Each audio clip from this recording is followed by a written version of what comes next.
in this video, I will be going over the steps of hemostasis. Hemostasis is the process by which bleeding is stopped.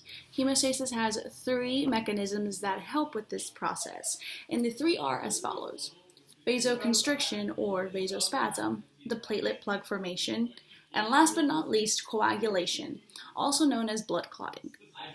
These three mechanisms come into play when there's been damage done to a blood vessel. Like if you were to fall and scrape your knee pretty badly, the blood vessel on your knee would have been damaged in the process. Your blood vessel's job is to keep the blood inside of your body at all times. When this kind of damage occurs, it triggers your blood vessels to respond. This is when the first step of hemostasis does its job.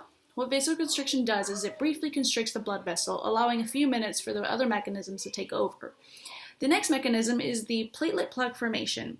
Collagen fibers on the wall of a damaged blood vessel become exposed to blood, therefore allowing the platelet to adhere to it and growing long spiny pseudopods that stick to the vessel and other platelets.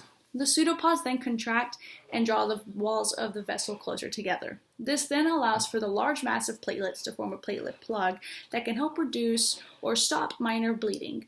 The platelet plug is looser than the blood clot that comes next.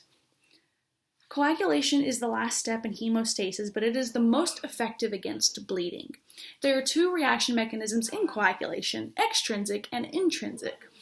Extrinsic is initiated when the damage to the blood vessels is done outside of the blood vessel. Intrinsic takes place when the clotting factors are found in the blood itself.